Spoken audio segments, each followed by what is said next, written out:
The squire of 79 Wistful Vista is a man of instant decisions.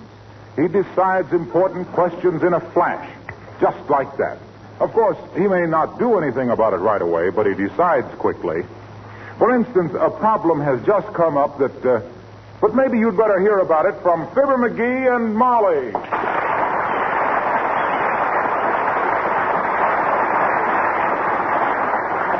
So I says to myself, look, McGee, I says, the country's got plenty of fuel oil and coal, I says, but they got a problem of distribution, I says. Transportation. Well, I asked myself, what can I do about it personally? And that made me sore. Don't be so stupid, I says to myself. You know, one of these days you'll get so mad at yourself you won't speak to you for days. Well, I almost did this time.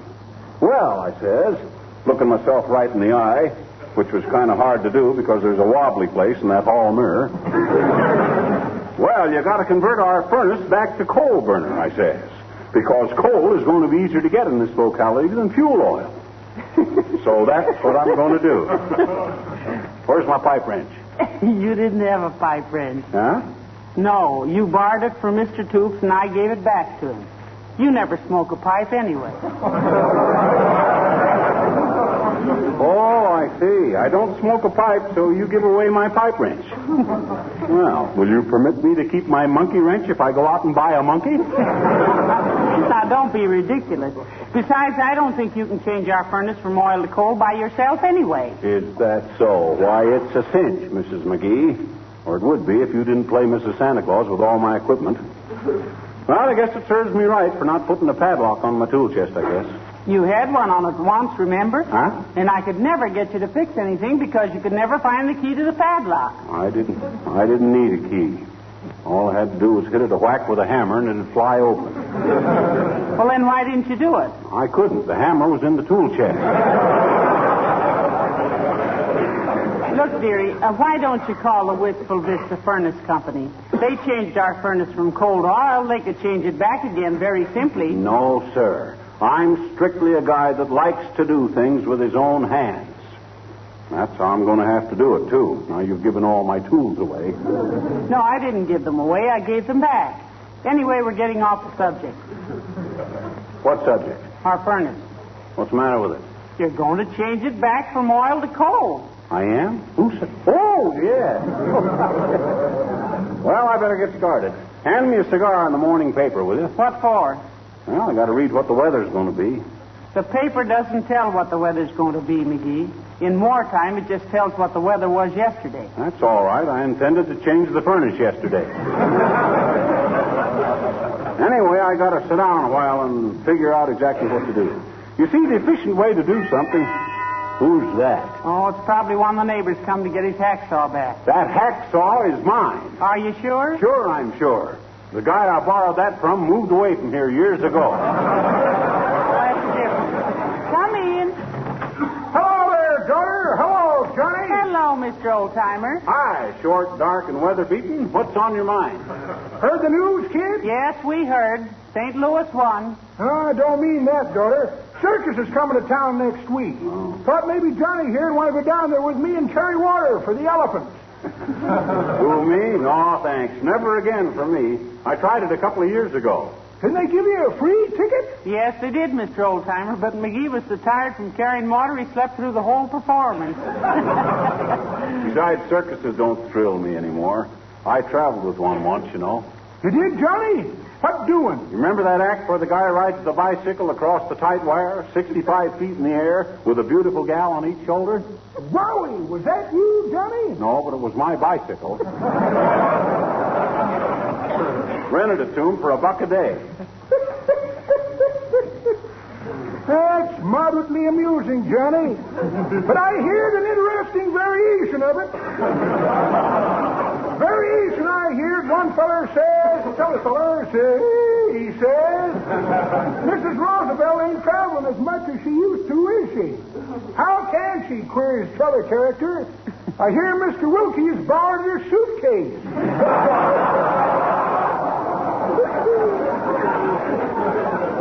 So you don't want to go to to the circus, eh, Johnny? No, he doesn't, Mr. Oldtimer. He has work to do around the house. I'm converting our furnace back to burning coal, old-timer.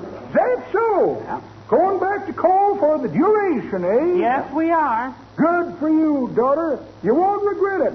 There's no fuel like an old fuel, is what I always say. So long.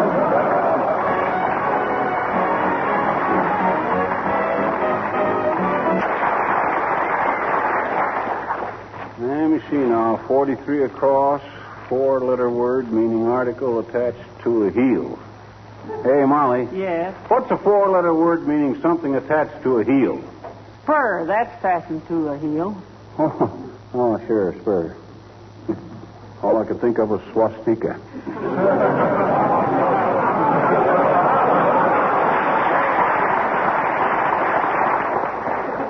72 vertical. Hey, McGee, I thought you were going to work on the furnace. I am. I'm just getting set for it. Does working crossword puzzles put you in the mood for it or something? Why, certainly. Sharpens the wits, steadies the nerves, stimulates the ingenuity. Whenever I have a big job of work to do, I always start with a few crossword puzzles. Got to develop my mind along with my muscles, you know. Well, the way you sit around on your muscles all day, you'll wind up very broad-minded.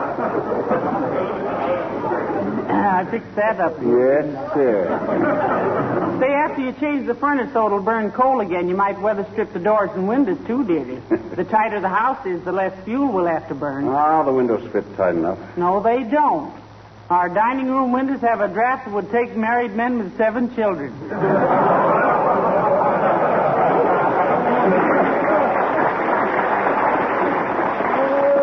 Okay, I'll take care of it. But I could do a better job if you didn't give away all my tools. I didn't give them away. I merely returned them to their rightful owner. Well, just the thing.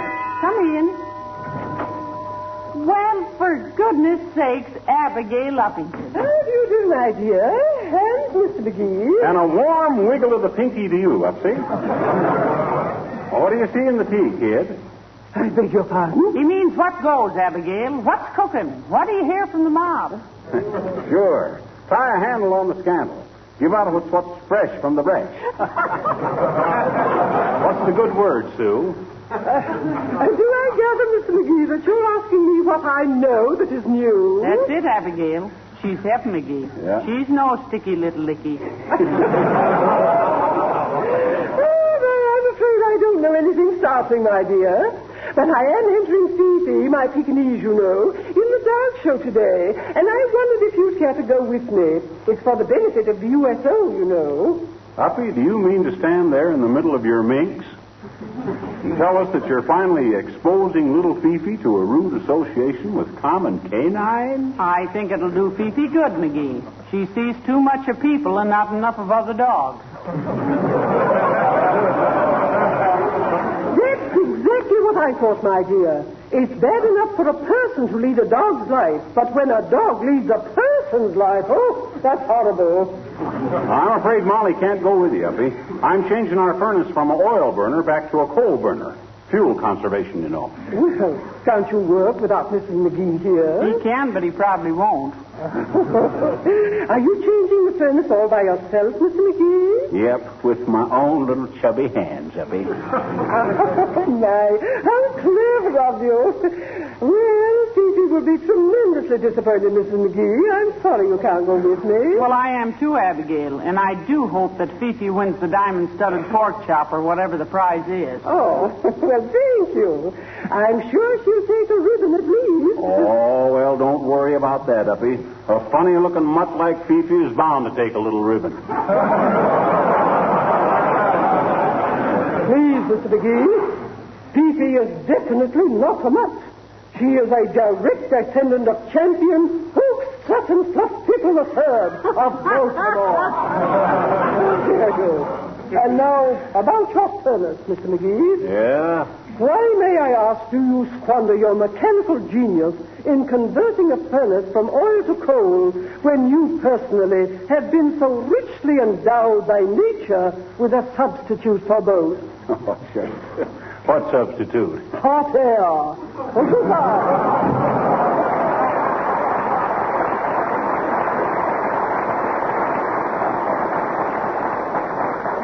Well, I've often wondered how you'd look with your ears pinned back, McGee.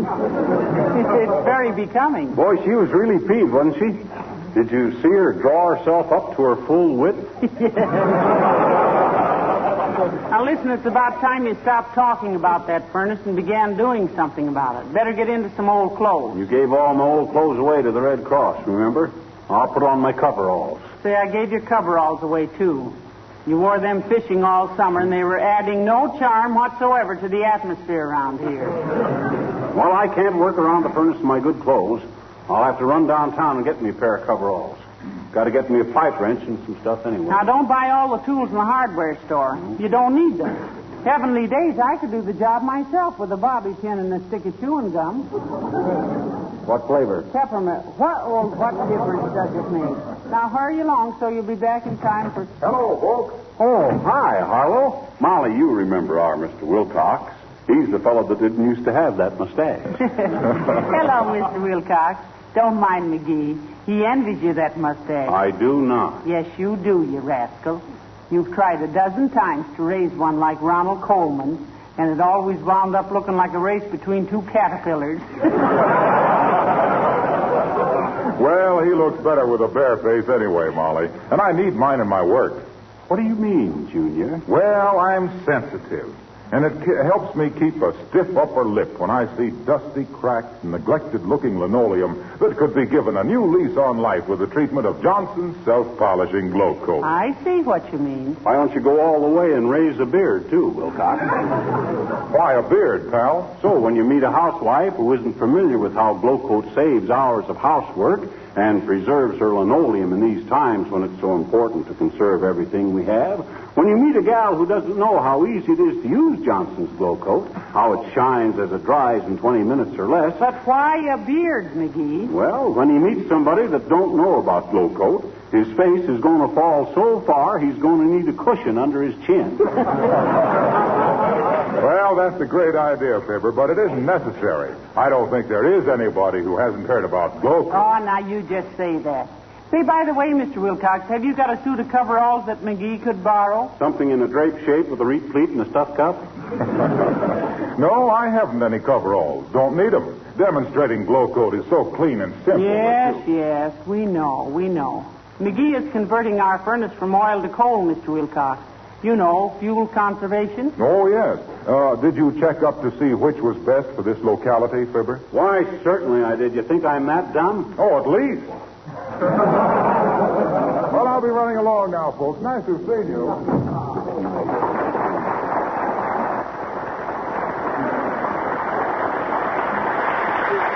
Him and his scraggly little mustache. I've drawn better mustaches than that on magazine covers. I drew one on Veronica Lake once. Oh, McGee. You got to get busy now. We'll have a cold snap any day now, and you've got to have the furnace ready. Okay. I'll go down to the Bonton department store and get me some coveralls. All right, but don't be gone long. I'll go upstairs and see which windows need weather strips. Okay, now let's see. Put these lists down. Coveralls, pipe wrench, sledgehammer, acetylene torch, dinner bucket. In case I work late and need a midnight snack. Pair of cotton gloves. Oh, now what? Come in. Hi, mister. Oh, hello there, little girl. I can't stop and talk with you now. I got to run downtown and buy me some coveralls. I says I got to run downtown and buy me some coveralls. Why? Because I got a job to do and I don't want to get my clothes dirty. I'm going to convert our furnace from an oil burner to a coal burner. Why? Why? Is that all you can say? No. Well, then say something else. Why? Now, look, sis, I'm a busy man. I got work to do. You might almost say it's for the government. Why? And don't ask me why. I'll tell you why. Because the government wants people to conserve fuel. Fuel what? What do you mean, fuel what? You mean if you'll do it, the government will be glad, Sis, if there's any bad puns to be made around here, I'll make them. What's a pun? A pun is a play on words. Oh, my baby brother does it all the time. Don't give me that celery salt, sis. Your baby brother can't even talk. How could he make puns? Well, gee, he plays on words, I bet you. Now, how could your baby brother play? We put a dictionary on his high chair, and he sits there and plays patty cake. Look, sis, you better run along. I got to go downtown. Why does the government want you to fix your furnace, mister? Well, I'll break it down for you, sis.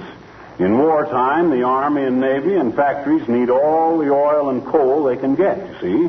So the ordinary citizen has to try and use a little less.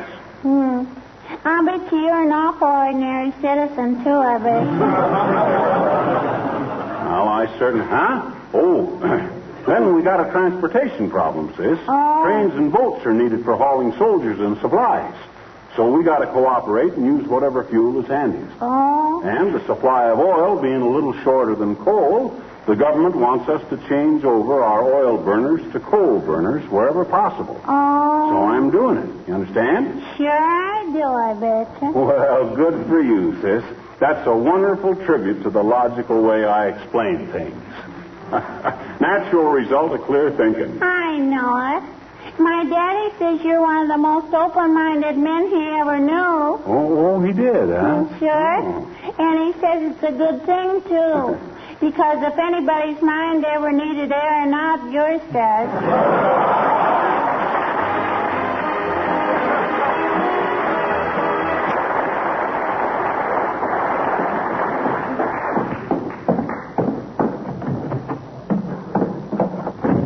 Hey, Molly, I'm home. Well, for goodness sakes, McGee, what took you so long? You've been gone all afternoon. Well, I had a lot to do. I had to buy my coveralls and some tools, and then I stopped in the Bijou Theater to see the newsreel of the World Series. Well, even that shouldn't have taken all that time. I know, but I stayed for 2 shows. I thought if the Yankees had one more chance, they might win. And here's my coveralls. See, they fit like a glove. And here's some canvas gloves. I suppose they fit like a coverall. Now, look, McGee, while you were gone... And look at the tools I bought. There. The heavenly days. A one-man defense plant. There. But what I want... Just heft this hammer once. Ain't that got a beautiful heft? I'd like to heft your checkbook and see if that has. You don't need all those tools, dearie. Anybody would think that... Come in, thank goodness. Hello, Mrs. McGee. Hello, Mr. McGee. Hello, Mr. Wimple. Hi, Wimp, old man. Well, you're looking good. Nice color in your cheeks. Been out for a walk? No. I guess Sweetie Face is responsible for my cheeks being so pink. She's been teasing me. Oh. It's because you've been blushing then, huh? No. But all day long, Sweetie Face has been saying, "Oh, Wallace, you sweet little thing." And then she'd pinch my cheek. With a coy little smile, eh? No, with a big pair of pliers.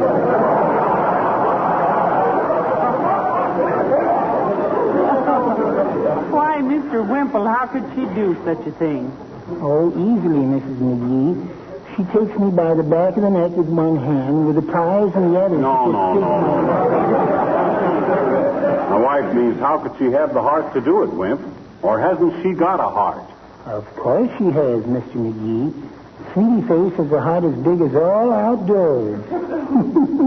I guess that's why she never brings it in the house. Say, how'd your wife ever get so strong, Mr. Wimple? In vaudeville, Mrs. McGee. Vaudeville, eh? Oh. What was she, one of Power's elephants? Oh, no. She had a wonderful act. She used to play the Carnival of Venice on the cornet with one hand and keep time on a punching bag with the other. That's where I first met her. I joined the act in Sioux City. Oh, as a cornet player? No, punching bag. Well, I've got to run around now, folks. Goodbye.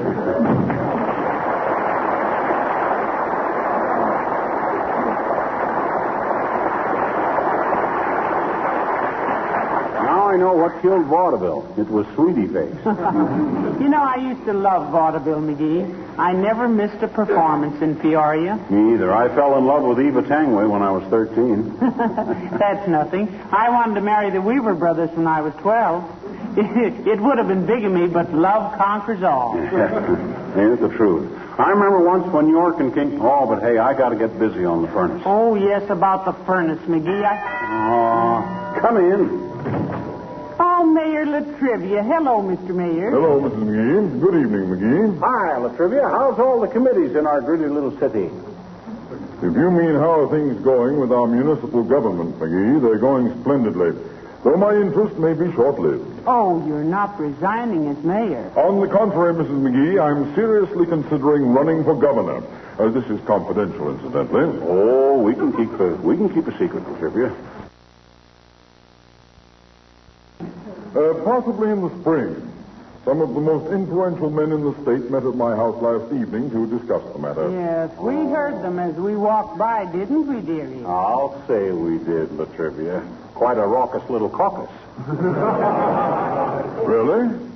Well, I didn't realize we were being so obtrusive. I'm sorry. But my nomination was agreed upon nomine contra dissente. What was that again, Mr. Mayor? Nomine contra dissente, without a dissenting vote. It's a Latin phrase. You mean you had to talk Latin to those guys? Certainly not. I didn't have to. Well, personally, if you have to consult a bunch of foreigners to see if you can run for governor, I think... They weren't foreigners, McGee. They were all American citizens. Don't give us that stuff, Latrivia. If they were all Americans, you wouldn't have to talk Latin to them. I didn't use Latin at the meeting. Would have been Greek to them. And what's wrong with the Greeks? Nothing. They're wonderful people. Now, flattery won't get you any place, Latrivia. Now, what was it, Greek or Latin? It was both. I mean, it was neither one. We only spoke English. I think the FBI better be notified about this, Molly. When a gang of politicians have to meet secretly and talk things over in 3 different languages... But I tell you, there weren't 3 different languages. Nobody spoke anything but English. If I'd used Latin, it would have been Greek. I mean, if anything but English had been spoken... Never mind, Mr. Mayor. You did right by telling us about this. If a bunch of foreigners are trying to get control of our state politics... But they're not foreigners. I'm one of them myself, how to know. Oh, so you admit it? Yes. I mean, no. I mean, yes. I mean, no. I mean, I'm not a foreigner. Just because I use one Latin phrase. Do the Greeks understand Latin? Of course. I mean, no.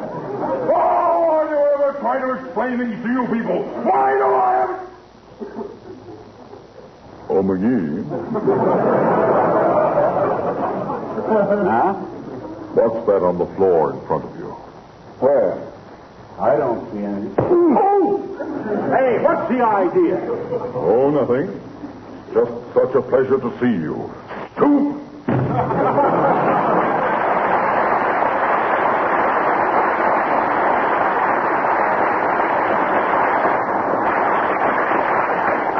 Why, that dirty. Did he kick you hard, McGee? No, but he didn't have any business kicking me at all.